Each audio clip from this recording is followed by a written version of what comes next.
So you wanna be a horror movie star and live large? Ouija board, your tarot cards, you're in charge. Growing up in the world, don't trust nobody to direct.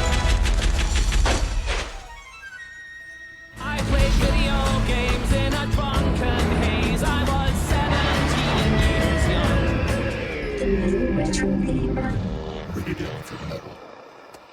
I knew I'd have to get to this piece of shit eventually. There you go.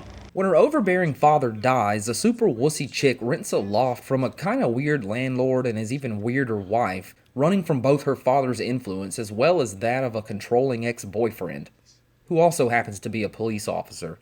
It astounds me the dip in quality from the first movie. For anyone who saw Witchboard and thought it was awful, you'd be calling it a masterpiece before you're halfway through this not even mediocre sequel. I hated the main actress's behavior, honestly. Like, I get it, she's been emotionally abused or controlled or whatever, she's messed up, but she literally had no courage at all for the longest time, and her constant stuttering of lines while on purpose I often felt was overemphasized in place of actual acting. Well, I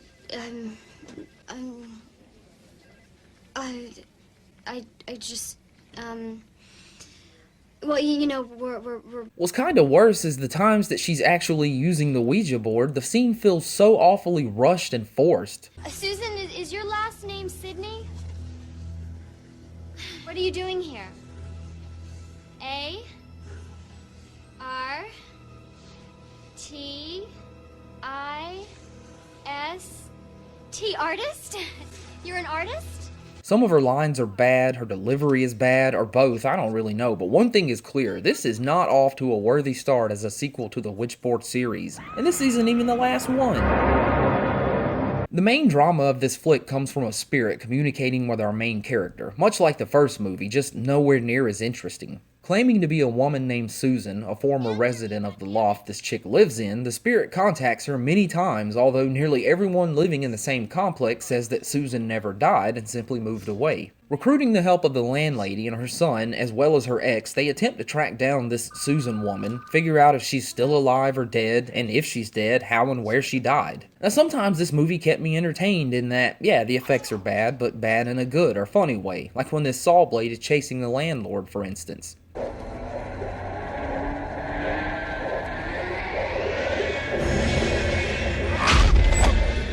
At least it's practical effects. And almost halfway through the movie, we finally start to get some backstory on her life and why she's so lacking in confidence. I'm an only child, born and raised on a farm in Indiana. My parents were very old-fashioned and very strict. And in the same scene, they then try to shove the idea down your throat that she's suddenly feeling brave and powerful and maybe even sexy. I don't know, I guess I just got tired of always playing it safe. It's still PG though.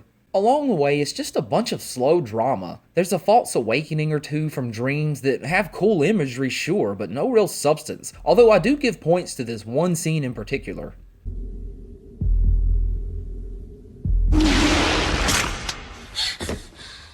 It also has stupid jump cuts that obviously attempted to get a cheap scare out of the audience in place of actually trying to write something interesting, which honestly would have just annoyed me in a theater had I jumped at that crap.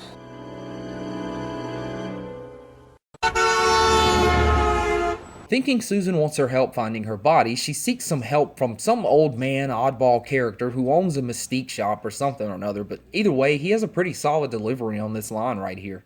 An automatic writer. That's incredible! When did they come up with this? What's today, the 5th? About 2,000 years ago.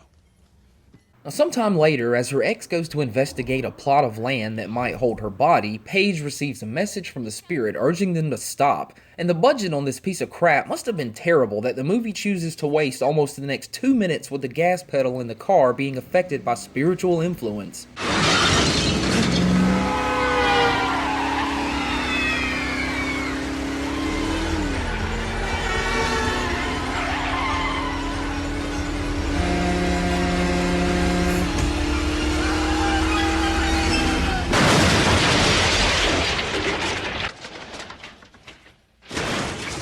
Paige passes out, and one of those dream sequences I mentioned takes over.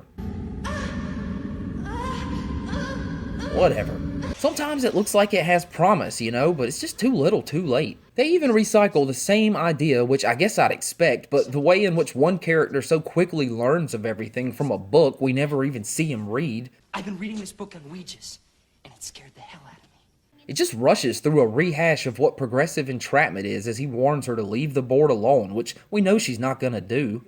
This movie even tries to give us epic deaths, but in their extravagance, a lightly used term here, something just feels lacking because of the cheapness of, oh, everything's happening because of an evil spirit.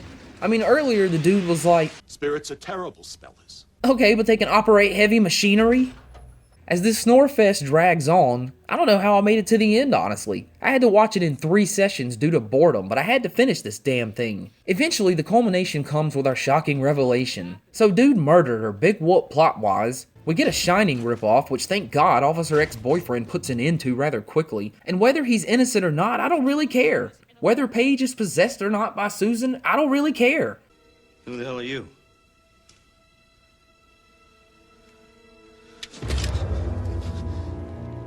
Oh my god, really? We're even gonna almost take that route too? No. In a more believable moment, he gets chucked out the window while his feet snag on some electrical cables, and he's left swinging like dude in Hannibal, only with his guts still intact. Now listen to this shit line right here. You can't kill me. I'm already dead. Now listen to this line. It's not every day you get a chance to fuck a ghost. Good lord, does the end of this movie take a big dump on you after slowly dragging you through its stench for the last hour and a half, as whatever the hell this dude's name was, Russell I think, has the demon at gunpoint, which, yeah, it's pointless. Meanwhile, Hangman's making his way back up the building. Now Russell takes a shot to the chest over these terrible lines. Nobody's innocent. And I want my life back. God, do I miss the cheesiness that was Witch House. That movie was a masterpiece compared to this crap. And Officer whatever makes it back inside where it... Oh, God. Look, I'd summarize this for you, but it's just too good in a bad way to pass over. Hey, no! You fighter! I know you can stop her! Pulling the cringiest trope of all in these kinds of movies, Witchboard 2 somehow still manages to do it worse than any other as far as I'm concerned, as the internal struggle for control takes hold. Honestly, I kind of like this long sped up shot here where it was reminiscent of the Evil Dead camera tricks, but Witchboard had an ending. Just an ending, so what do the wonders of Witchboard 2 hold for us? You don't think these things really work, do you?